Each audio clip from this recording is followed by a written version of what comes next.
Alan has seen a movie I'm dying to see. Oh, I thought you saw this one. I did not see it. You did not see it.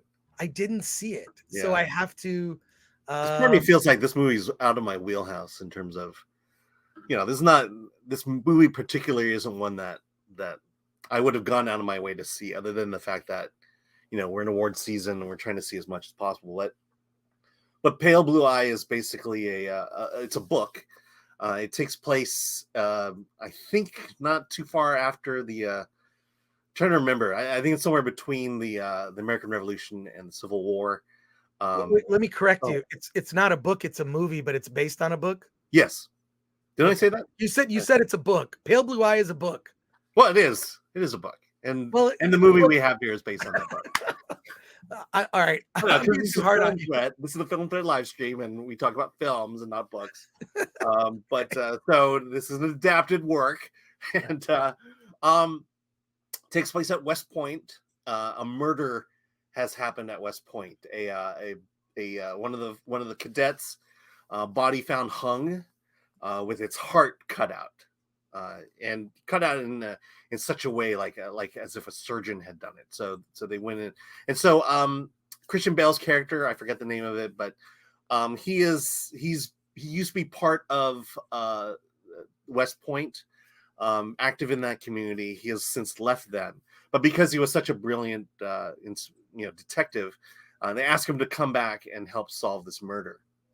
And so he goes around and does the detective stuff, and he meets this really strange character who people say might be the killer because he's so weird, and that person turns out to be Edgar Allan Poe.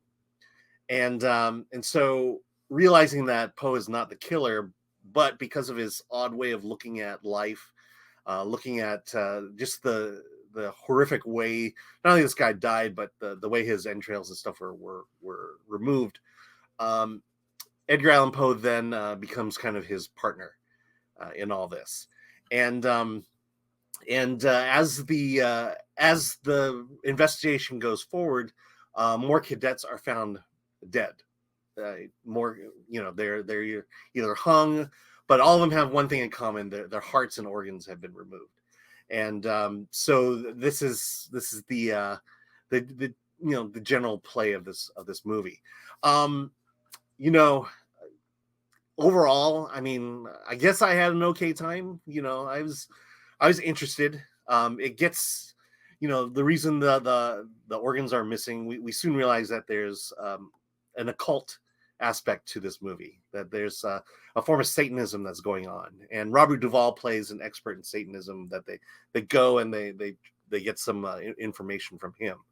I think the problem with me for this movie is, for about half the movie, we walk down this road of being a procedural of some kind. We're just going to go in, solve this murder. And then when it gets into the occult, and it gets into kind of a society in the background, or something weird brewing on in the background, it just kind of, I don't know that the film rightly leads down that path. And so, it's like, I admire the film, but I'm not sure that I exactly, it's not one that I'm willing to go back to. It's not one that, that I just, I've got nothing great to say about it, other than the fact that, yeah, Christian Bale is always good, and he was behind the story. But this is probably a skip unless you know the book and kind of want to see it played out. But it just tonally, it was just off from beginning to start. This is weird because everything you said about it, Mm-hmm. I'm dying to see it. Yeah. Christian Bale, like as this investigator, it's got sort of a Sherlock Holmes vibe to it, like sort of a gothic horror aspects, a serial killer. Edgar Allan Poe. Who plays Edgar Allan Poe? Oh, let me look it up. Keep talking. So you're looking it up, Alan? Yeah. You want to play the music? Alan, can you find it? Hurry, Alan! 10 seconds. Let's see. Harry Melling. What's his name? Harry Melling.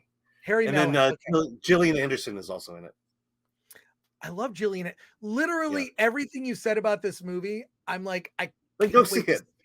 But You should what go is see it. why? You know, Well, it's funny. It's every American in this movie is played by a Brit. A Brit. Toby my Jones is in it. Timothy oh Spall. my Timothy Spall has this amazing American accent. well, I okay, so let me ask some questions. Like one, this movie's opening in theaters, right? Like Christmas Day or something? I think believe it's so. opening Christmas Day. It's actually it's on its award run. Oh yeah, it's I believe it is during Christmas, and they'll be on Netflix in January. Okay, so everything you said about it makes me want to see it. Okay, well Maybe what I'll do there is you look, go. I'm dying to see something in a theater that I know I'll like. So maybe I'll catch it over the holiday. But your review sounds very mixed to negative. You know, it's I always have these issues where it's not fundamentally a bad movie. It's just not something that really excites me. And I was fine with I got through it and had a good time. I wouldn't say it was fundamentally bad, but I wouldn't necessarily go out and tell people, you know, I, there are people like you that I would say then go see this movie. Absolutely go see this movie. All right. Well, look, I actually everything you said, like because some people just react to things differently. I Mhm. want to see it now. Not necessarily based on the fact that all the elements you pointed out are like things that I like. Like Yeah. I actually want to see it. Uh so Yeah. I mean, I think the occult stuff kind of turned me off eventually at the end. right. But I was fine. I had a good time in Hollywood to see it.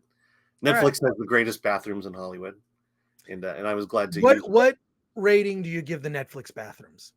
I owe 8 out of 10, maybe a Only an 9 8 out of out of 10. 10? I no, I'll give it a 9 out of 10. The All right. Netflix bathrooms. The Netflix bathrooms get a 9 They're out of 10. fully stocked for every need that you would have to go to the bathroom. I have been there. They have toothbrushes. They have Yeah, like just a face wipe to the picks, they have reinvigorate. mouthwash. It's They have crazy. mouthwash. Yeah.